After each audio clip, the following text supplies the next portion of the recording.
Hello बच्चों, let's read this question. The question says the second ionization enthalpy of both chromium and copper are higher than those of the next elements. Why?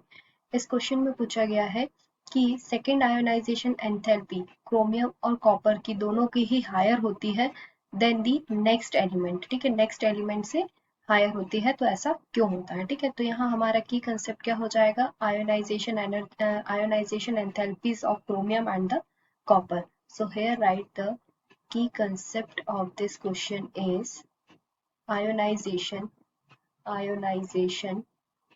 enthalpies ionization enthalpies of both chromium and copper ठीक है, तो अगर हमें यहाँ पे ionisation enthalpies देखना है तो सबसे पहले हमें क्या देखना होगा कि जो एलिमेंट है उनका इलेक्ट्रॉनिक कॉन्फ़िगरेशन क्या होता है। अगर हम कॉपर और क्रोमियम की बात करें तो दोनों ही क्या है, ट्रांजिशन एलिमेंट है। Copper and chromium both are transition element both are transition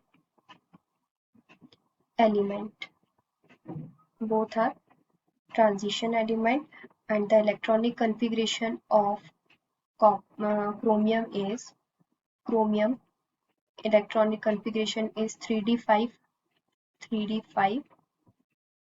4s1 3d5 4s1 and manganese Mn atomic number 25 copper atomic number 24 manganese का कॉन्फ़िगरेशन क्या हो जाएगा 3d5 4s2 और कॉपर की अगर हम बात करें this one copper atomic number 29 and the electronic configuration is 3d10 4s1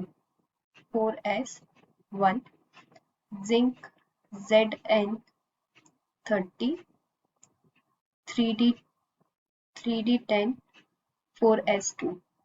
ठीक है, तो यहाँ पे क्या बोला गया है कि जो आयोनाइजेशन एंथैल्पी है क्रोमियम और कॉपर की, ठीक है, दोनों की ही हायर होती है than the those of the next element. Next element chromium के बाद क्या है, मैग्नीज है, और कॉपर के बाद क्या है, जिंक है। ठीक है, तो इन दोनों की ज्यादा होती है मैग्नीज और जिंक से। तो यहाँ पे अगर हम आयोनाइजेशन एंथैल्पी की बात करें तो आयोनाइजेशन एंथैल्पी क्या होता है, ionisation enthalpy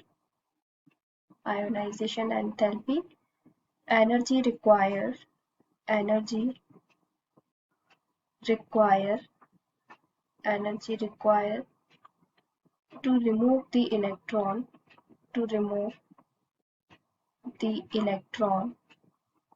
from outermost shell ठीक है, आउटर मोस्ट शेल में जो इलेक्ट्रॉन्स है उनको रिमूव करने में जो एनर्जी रिक्वायर होती है उसे हम आयोनाइजेशन एंथैल्पी बोलते हैं। ठीक है, तो यहाँ पे दोनों में बोला है कि क्रोमियम और कॉपर की ज्यादा होती है। अगर हम क्रोमियम की बात करें, क्रोमियम आयन की, जो कि क्या होगा हमारा Cr पॉजिटिव, तो Cr पॉजिटिव का इलेक्ट्रॉनिक कॉन्फ़िगरेशन क्या हो जाएगा, 1 इलेक्ट्रॉन्स रिमूव हो जाएगा। किसमें से रिमूव होगा, s ऑर्बिटल में। तो यहाँ पे क्या हो जाएगा इसका कॉन्फ़िगरेशन 3d5। ठीक है, अगर हम मैग्नीज की बात करें Mn पॉजिटिव आयन, तो इसका इलेक्ट्रॉनिक कॉन्फ़िगरेशन क्या हो जाएगा 3d5 4s1। ठीक है, कॉपर पॉजिटिव की बात करें तो यहाँ हमारा इलेक्ट्रॉनिक कॉन्फ़िगरेशन क्या हो जाएगा 3d10। ठीक है, इसमें से भी 1 इलेक्ट्रॉन्स रिमूव हो गया s ऑर्बिटल में से। और जिंक में अगर हम देखें तो जिंक का भी क्या हो जाएगा Zn positive ion 3d10, s orbital में 2 थे तो यहाँ हो जाएंगे 4s1।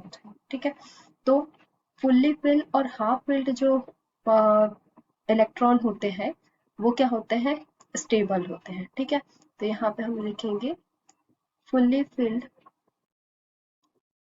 फिल्ड और हाफ फिल्ड। या तो हाफ फिल्ड हो या कंप्लीटली फिल्ड हो, तो वो एलिमेंट क्या हो जाते हैं, हमारे स्टेबल एलिमेंट होते हैं।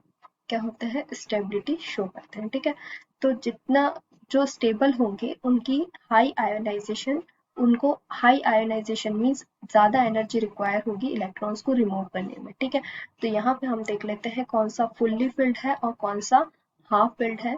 ठीक है, उसके अकॉर्डिंग हम देखेंगे कि किसमें हाई आयोनाइजेशन एनर्जी है। ठीक है, तो यहाँ पे या तो D10 होना चाहिए। ठीक है, क्योंकि जो हमारे ऑर्बिटल होता है उसमें 10 ऑर्बिटल्स होते हैं, 5 ऑर्बिटल्स प्रेजेंट होते हैं जिसमें हम 10 इलेक्ट्रॉन्स फिल्ड करते हैं। अगर D ऑर्बिटल में 10 इलेक्ट्रॉन है, ठीक है, यहाँ पे हम लिख लेते हैं, अगर D ऑर्बिटल्स में या तो 10 इलेक्ट्रॉन हो या 5 इलेक्ट्रॉन हो, ठीक है, तो वो D में अगर 10 इलेक्ट्रॉन है दैट मीन्स कंप्लीटली फिल्ड है, और अगर 5 इलेक्ट्रॉन है, ठीक है, दिस वन 5 इलेक्ट्रॉन, तो ये क्या होगा हमारा हाफ फिल्ड, और अगर 10 इलेक्ट्रॉन है तो ये क्या होगा हमारा फुल्ली फिल्ड। ठीक है, तो due to their half filled और completely filled, second ionisation energy is high. ठीक है, तो यहाँ पे हम देख रहे हैं कि जो कॉपर है 3d5, ठीक है, 3d5 में हाफ फिल्ड है ना, 5 ऑर्बिटल्स होते हैं, 5 में 5 इलेक्ट्रॉन्स प्रेजेंट है, तो ये क्या है हमारा हाफ फिल्ड है। कॉपर पॉजिटिव देखें तो यहाँ पे ये D10 है, मीन्स ये कंप्लीटली फिल्ड है। ठीक है, D में 5 ऑर्बिटल्स प्रेजेंट होते हैं। अगर ये देखिए हम यहाँ देख लेते हैं कि जो हमारा ऑर्बिटल है वो कितने होते हैं, दिस वन, ठीक है, 3 4 5। अगर 10 इलेक्ट्रॉन होंगे तो कैसा होगा, 1 2 3 4 5 6 7 8 9 10, तो ये क्या हो जाएगा हमारा फुल्ली फिल्ड, फुल्ली फिल्ड। और हाफ फिल्ड क्या रहेगा, जिसमें 5 इलेक्ट्रॉन्स प्रेजेंट होंगे। तो अगर हम 5d की बात कर रहे हैं, d ऑर्बिटल की, तो ये क्या होगा हमारा 5 इलेक्ट्रॉन, 1 2 3 4 और 5। ठीक है, 5 है, दैट मीन्स ये क्या है हमारा हाफ फिल्ड है, हाफ फिल्ड। ठीक है, तो अगर ये दोनों कंडीशन होंगे दैट मीन्स वो क्या होगा, स्टेबल होगा एलिमेंट। स्टेबल होगा that means high ionization energy require होगी। ठीक है, तो यहाँ पे हम लिख लेंगे, तो ये हमारा कॉपर पॉजिटिव और क्रोमियम पॉजिटिव। ठीक है, ड्यू टू देयर, यहाँ लिखेंगे हम due to their D5 and D10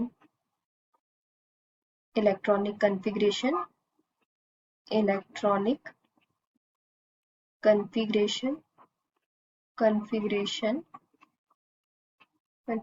second ionization energy is high. Second ionization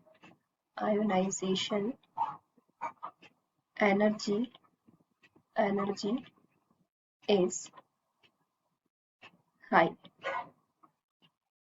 ठीक है, तो ये D5 और D10 किसमें हुआ, क्रोमियम और कॉपर का कन्फिग्रेशन हुआ। ठीक है, तो क्वेश्चन में हमसे यहाँ क्या पूछा गया था, क्वेश्चन में हमसे बोला गया था the second ionization enthalpy of both chromium and copper are higher than those of the next element. ठीक है, क्यों हायर होती है, क्योंकि दोनों में ही एक फुल्ली फिल्ड है और एक हाफ फिल्ड है, इसकी वजह से D5 और D10 इलेक्ट्रॉनिक कन्फिग्रेशन होने की वजह से कॉपर और क्रोमियम की हायर आयोनाइजेशन एंथैल्पी होती है देन दी मैग्नीज और द जिंक। ठीक है, manganese and zinc are the second next element from the copper and the chromium. ठीक है, hope you understood it well, best of luck.